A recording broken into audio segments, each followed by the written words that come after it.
अस्सलाम वालेकुम everyone, welcome back to my channel. आज हमारा टॉपिक है वो है macroscopic properties of dynamic equilibrium. तो अगर हम इसकी प्रॉपर्टीज़ की बात करें, सबसे पहले तो हमें इस वर्ड का पता होना चाहिए मैक्रोस्कोपिक प्रॉपर्टीज़ होती क्या है। मैक्रोस्कोपिक नेम से ज़ाहिर हो रहा है कि मैक्रो मीन्स बिगर, लार्जर। तो साइज़ के अंदर जो लार्जर होता है, ठीक है, उसको हम कहते हैं और it can be visualize with the naked eye, उनको भी हम कह सकते हैं। तो वो मैटर जो जिनके अंदर मैक्रोस्कोपिक प्रॉपर्टीज़ होती हैं, उनके बारे में हम यहाँ पे बात कर रहे हैं, ठीक है। और यहाँ पर हम डायनामिक इक्विलिब्रियम की दो चीज़ें आती हैं ना हमारे पास, एक मैक्रोस्कोपिक प्रॉपर्टी की बात की हुई है और दूसरा किसके बारे में बात की हुई है, डायनामिक इक्विलिब्रियम के बारे में बात की हुई है।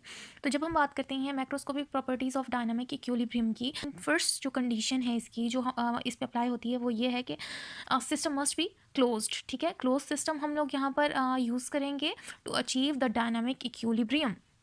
क्यों? क्योंकि हम कहते हैं कि यहाँ पर जो है रिएक्टेंट्स और जो प्रोडक्ट्स हैं दे कैन नॉट एंटर और लीव द सिस्टम, ठीक है। तो यहाँ पर हमारे पास फर्स्ट कंडीशन जो इसकी आएगी वो क्या होगा, वो क्लोज्ड सिस्टम होना चाहिए। There must be close system to achieve the equilibrium.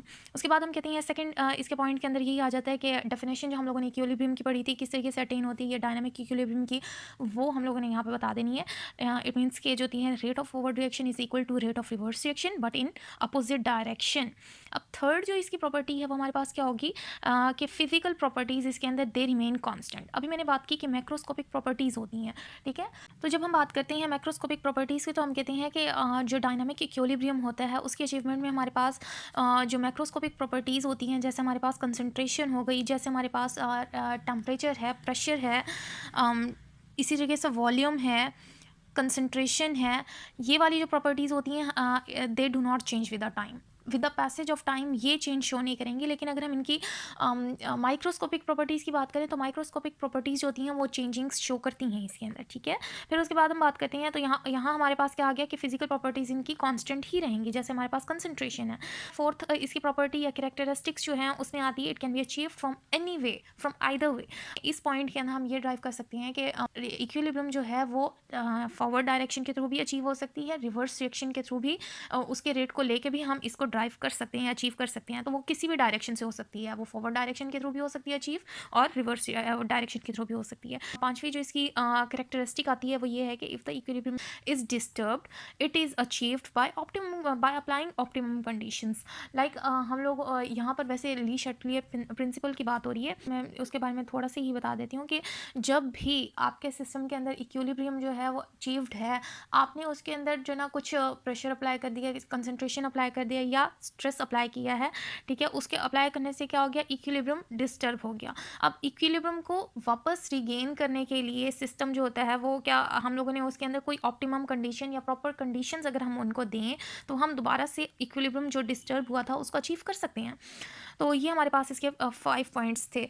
पहले में हमारे पास क्या था कि क्लोज सिस्टम होना चाहिए, दे मस्ट बी, ठीक है। और उसके बाद हम कहते हैं कि जो ना सिस्टम के अंदर rate of forward reaction is equal to rate of reverse reaction, जो कि अपोजिट डायरेक्शन के अंदर हो। थर्ड में हम लोगों ने बात की कि इसके जो मैक्रोस्कोपिक प्रॉपर्टीज़ हैं या फिजिकल प्रॉपर्टीज़ हैं they remain constant through out the reaction, ठीक है। उसके बाद it can be achieve from either way, from either direction, from any way, किसी वे से भी हम इसको जो है वो अचीव कर सकते हैं।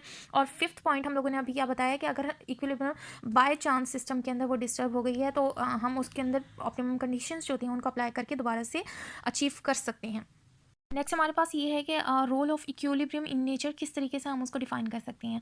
अगर हम बात करें सिंपल एक अपने ही सराउंडिंग्स की, तो हम कहते हैं ह्यूमन बींग्स को ले लें और प्लांट्स और ट्रीज़ को ले लें, ठीक है। ह्यूमन बींग्स क्या करते हैं कि वो इनहेल करते हैं ऑक्सीजन को और कार्बन डाइऑक्साइड जो होती हैं उसको एक्सेल कर देती हैं। अब यही कार्बन डाइऑक्साइड जो ह्यूमन बींग्स जो हैं वो एक्सेल कर रहे हैं, ये टेकअप करते हैं कौन, प्लांट्स या फिर ट्रीज़, ठीक है। उनको टेकअप करेंगे और वो क्या प्रोड्यूस करेंगे, ऑक्सीजन, और यही ऑक्सीजन दोबारा से ह्यूमन बींग्स जो होते हैं वो सराउंडिंग के अंदर इनहेल कर रहे हैं। तो इस तरीके से जो है वो ह्यूमन बींग्स और जो प्लांट्स और ट्रीज़ हैं उनके दरमियान एक इक्विलिब्रियम का प्रोसीजर जो है वो मेंटेन है। तो नेचर में हमारे पास इक्विलिब्रियम की एग्जांपल हम इस तरीके से दे सकते हैं। नेक्स्ट अब हमारे पास कौन सा टॉपिक है, लॉ ऑफ मास एक्शन, ठीक है। अच्छा, एक बात याद रखना कि ये जो हमारे पास मैक्रोस्कोपिक प्रॉपर्टीज़ हैं ये वाला जो है वो लॉन्ग क्वेश्चन के अंदर आता है, तो आप लोगों ने जो है इसको अच्छे से प्रिपेयर करना है। उसके बाद हमारे पास आता है लॉ ऑफ मास एक्शन। ये भी बहुत मज़ेदार टॉपिक है, इस लॉन्ग क्वेश्चन के लिहाज से ये भी बहुत इंपॉर्टेंट है टॉपिक। अगर हम बात करें लॉ ऑफ मास एक्शन की, तो सबसे पहले हम बताएंगे कि जो ना कौन से साइंटिस्ट थे, उन्होंने कौन सी ईयर के अंदर इस लॉ जो थे उसको ड्राइव किया था। 1869 के अंदर गोल्डबर्ग और वेज, ये दो साइंटिस्ट थे, इन्होंने ड्राइव किया इस लॉ ऑफ मास एक्शन को। अकॉर्डिंग टू दैट लॉ, अब अगर हम बात करें इस लॉ की, तो rate at which the substances react is directly proportional to its active masses। ठीक है, यहाँ पर दो चीज़ों की बात की है, एक रेट की बात की है और दूसरी किस चीज़ की बात की है, यहाँ पर एक्टिव masses की बात की है। अब मैं यहाँ पर दोनों के बारे में आप लोगों को बताऊंगी। रेट के बारे में हम जानते हैं कि रेट क्या होता है, पहले हम पढ़ चुके हैं। वैसे तो रेट की डेफिनेशन अगर हम देखें तो वो concentration with respect to time होती है। ठीक है, जो सब्सटेंसेस या रिएक्टेंट्स जो होते हैं वो आपस में रिएक्ट कर रही हैं, उसका रेट जो है वो अगर डायरेक्टली प्रोपोर्शनल है। डायरेक्टली प्रोपोर्शनल का क्या मतलब होता है, अगर हम बात करें सिर्फ डायरेक्टली प्रोपोर्शनल की, ठीक है, आप लोगों को पता होना चाहिए कि हम लोगों ने यहाँ पर दो कोई भी प्रॉपर्टीज़ ले ली हैं, जैसे हमारे प्रेशर ले लिया और वॉल्यूम ले लिया। ठीक है, फॉर एग्जाम्पल अगर हम डायरेक्टली प्रोपोर्शनल की बात करें तो अगर प्रेशर जो होती है उसको हम इंक्रीज़ करेंगे, एट द सेम टाइम हमारा जो वॉल्यूम होगा वो भी इंक्रीज़ होगा। ठीक है, ये हम कहते हैं ये डायरेक्ट रिलेशन के लिए जो होती है हम यूज़ करते हैं, या डायरेक्टली प्रोपोर्शनल के लिए इसको हम यूज़ करते हैं। ऑन द अदर हैंड एक फैक्टर को इंक्रीज़ किए, एट द सेम टाइम दूसरा फैक्टर जो होगा वो डिक्रीज़ हो जाएगा, तो ये वाला जो कंडीशन होता है वो इन्वर्सली प्रोपोर्शनल या इन्वर्स रिलेशन को शो कर रहा होता है। ठीक है, इन दोनों का आपको डिफरेंस आई होप कि समझ आ गया होगा। उसके बाद हम बात करते हैं यहाँ पर, इट मीन्स कि रेट जो होता है वो उसके एक्टिव मासेस के इक्वल है। ठीक है, या इसको हम ना दूसरी सेंस में किस तरीके से डिफाइन कर सकते हैं, सिर्फ आप लोगों ने यहाँ पर क्या एडिशन करना है, रिएक्टेंट्स का प्रोडक्ट ऑफ द मास।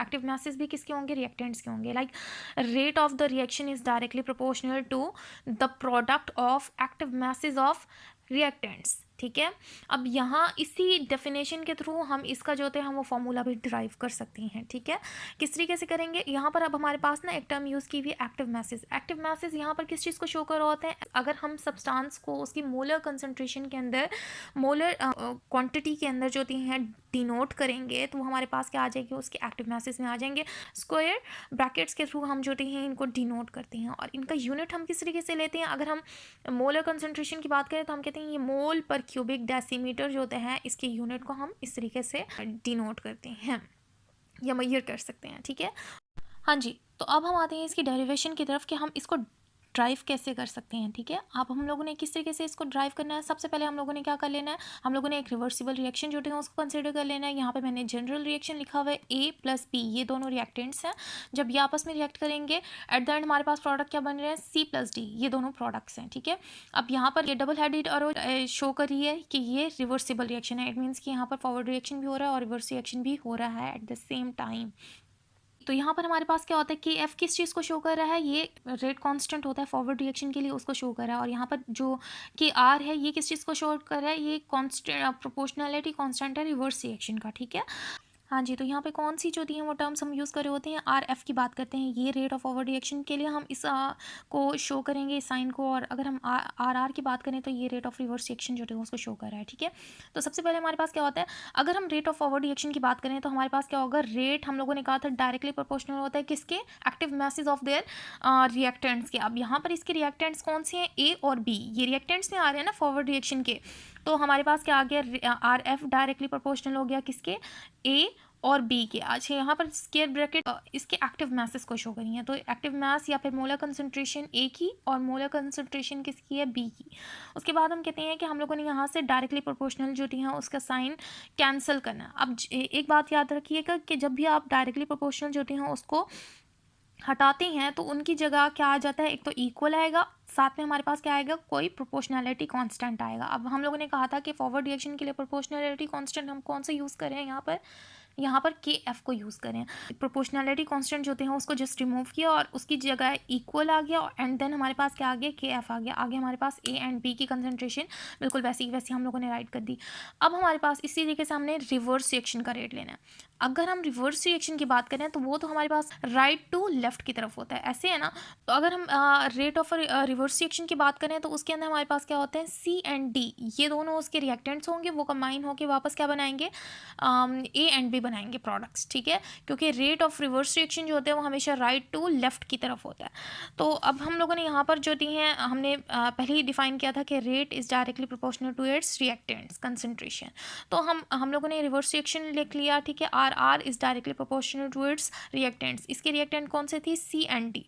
उसके बाद हम कहते हैं इसका प्रोपोर्शनैलिटी कांस्टेंट, उसको हम लोगों ने रिमूव किया, उसकी जगह क्या आ गया, इक्वल का साइन आया, प्लस हमारे पास क्या आया, प्रोपोर्शनैलिटी कांस्टेंट जो था इसके लिए, रिवर्स के लिए हम लोगों ने किस चीज़ से डिनोट किया था उसको, के आर की वैल्यू से। तो यहाँ हम लोगों ने वो लिख दिया, साथ में हम लोगों ने उसके रिएक्टेंट्स लिख दिए सी एंड डी, ठीक है।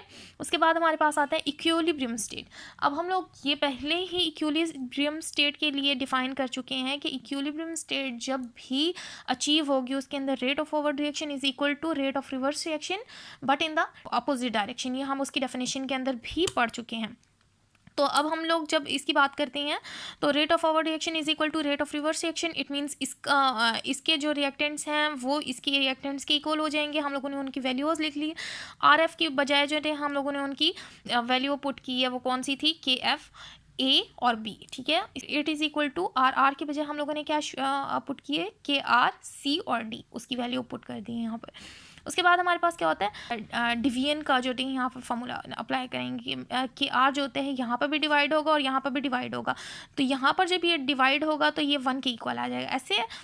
तो अगर हम इसको ना खोल के लिखें तो मैंने बिल्कुल ऐसे किया है, देखें यहाँ पर मैं इसको जो है ना कि आर को दोनों तरफ जो होते हैं वो डिवाइड कर देती हूँ।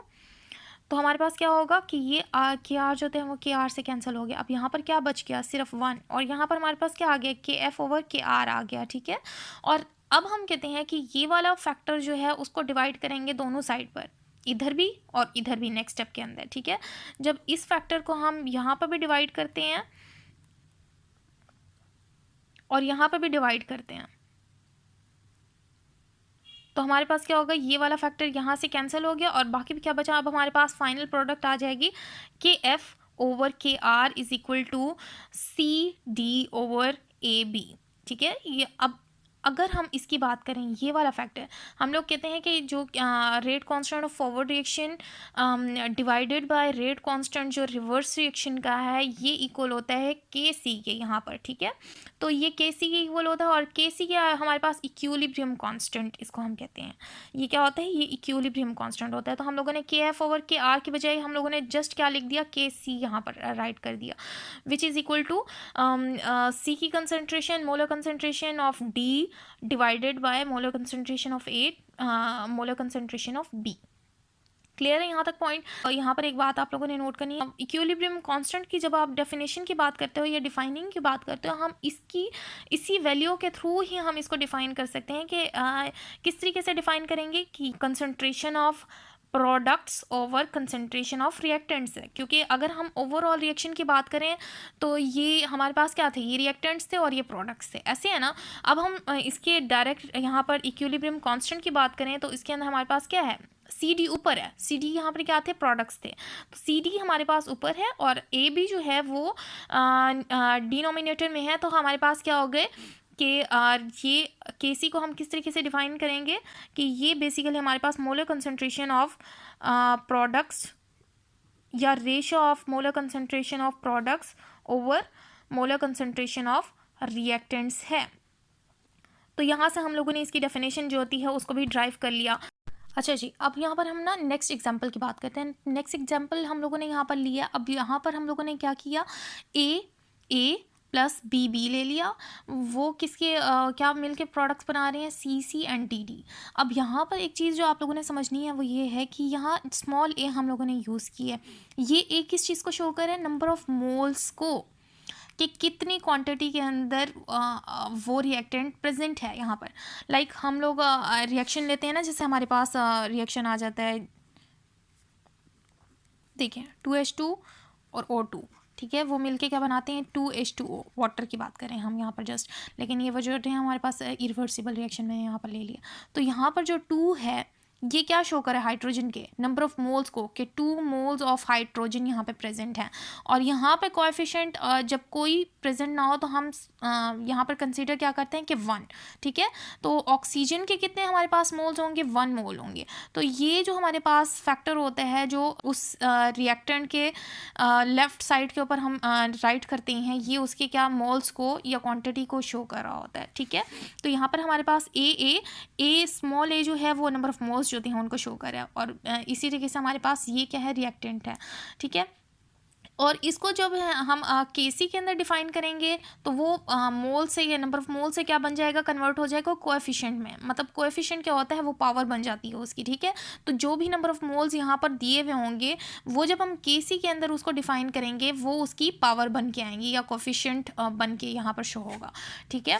तो अब हम लोग यहाँ पर ले रहे हैं एक जनरल एग्जाम्पल, ए प्लस बी, वो जब रिएक्ट करेंगे तो हमारे पास सी और डी करना आपने कुछ नहीं है, सेम टू सेम वैसे का वैसे है कि पहले हम लोग क्या लेते हैं, रेट ऑफ फॉरवर्ड रिएक्शन, ठीक है। वो डायरेक्टली प्रोपोर्शनल होगा किसके, वही उसके रिएक्टेंट्स के। रिएक्टेंट्स इसको कौन से हैं, ए और बी है। अब उसके जो हम लोगों ने मोल्स लिए थे यहाँ पर क्या हो जाएंगे, वो उसकी पावर बन जाएंगे या कोएफिशिएंट के फॉर्म में ही आ जाएंगे, ठीक है।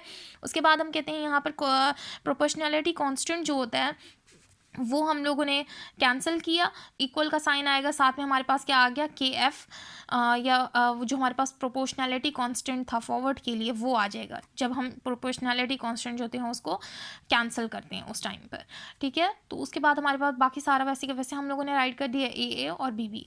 और इसी तरीके से हमारे पास rate of forward reverse reaction is directly proportional to its reactants, ठीक है। इसके रिएक्टेंट कौन से थे, सी और डी थे। जैसे मैं पहले आप लोगों को पीछे बता चुकी हूँ कि रेट ऑफ रिवर्स रिएक्शन क्योंकि राइट टू लेफ्ट की तरफ होता है, इसी वजह से इसके रिएक्टेंट कौन से होंगे, राइट साइड वाले इसके रिएक्टेंट्स होंगे। तो ये इसके डायरेक्टली प्रोपोर्शनल होगा इसका रेट। वो जब हम लोगों ने फिर उसके बाद नेक्स्ट स्टेप के अंदर क्या करते हैं कि आर और प्रोपोर्शनैलिटी कांस्टेंट वही हम लोगों ने कैंसिल किया, उसकी जगह हमने इक्वल लिखा, इक्वल के साथ हम लोग क्या लगाएंगे, उसका प्रोपोर्शनैलिटी कांस्टेंट लगाएंगे रिवर्स रिएक्शन का, ठीक है, कि आर लिख दिया। फिर उसके बाद हम कहते हैं कि यहाँ पर सी और डी इस तरीके से हम लोगों ने इसको डिफाइन कर लिया। फिर उसके बाद हम कहते हैं कि जब इक्विलिब्रियम जो टी है वो अचीव होगी सिस्टम के अंदर तो rate of forward reaction is equal to rate of reverse reaction. उनकी वैल्यूज़ हम लोगों ने पुट कर दी, K F A B is equal to K R C और डी, ठीक है।